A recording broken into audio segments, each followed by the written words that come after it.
United States rolled into 2008 reeling from the bursting of the housing bubble, a result of subprime mortgages that eventually sent shockwaves through the U.S. and international economies.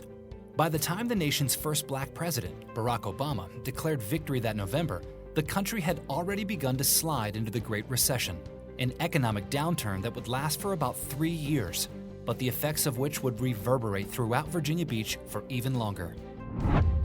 In November of 2008, the Virginia Beach Budget Office forecasted a $22 million budget shortfall for the 2009-2010 budget, a result of the first drop in real estate revenue in 15 years.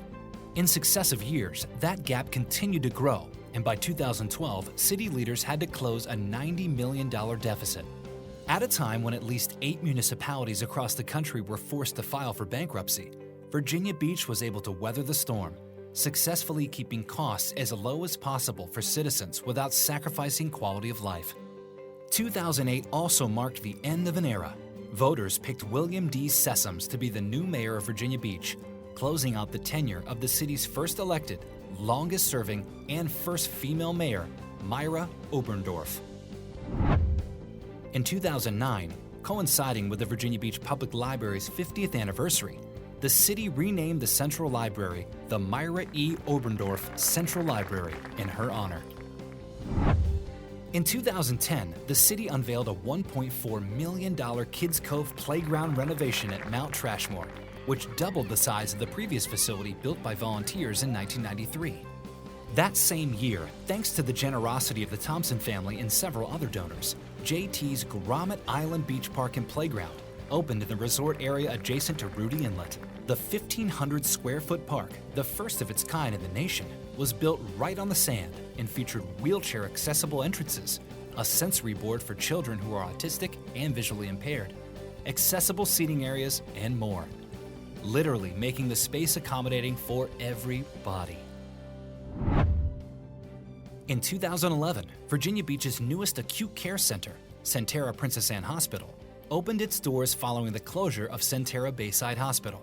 At the time, the new 440,000-square-foot, $173 million facility located in the Lansdowne corridor was expected to serve 150,000 patients annually. Later that December, the city also celebrated the opening of the new Virginia Beach Animal Care and Adoption Center on Bird Neck Road. It quadrupled the footprint of the previous shelter and provided a healthier environment, better adoption areas, and specialized medical facilities.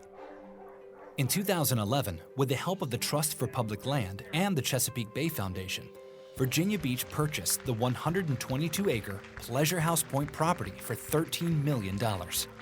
This move preserved the 108-acre enclave of marsh, dunes, beachfront, trails, and forest, which had been slated to become a 1,000-home neighborhood and marina for the enjoyment of generations to come.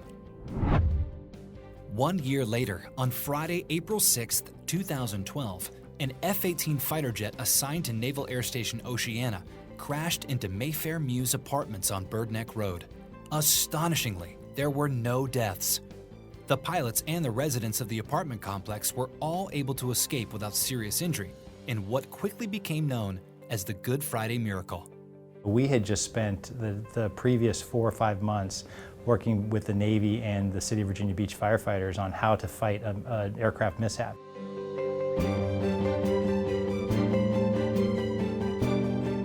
It was controlled chaos, but amazing professionalism by the City of Virginia Beach and the Navy firefighters. Truly a textbook response.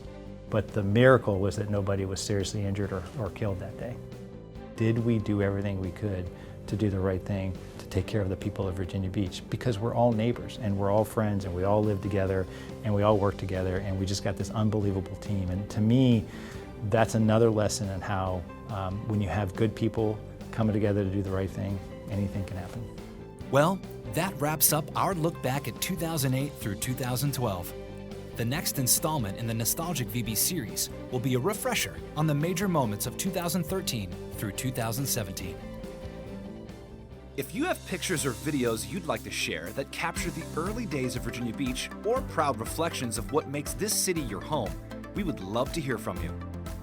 Visit vbgov.com/nostalgicvb for step-by-step directions on how to get those pictures and videos to us.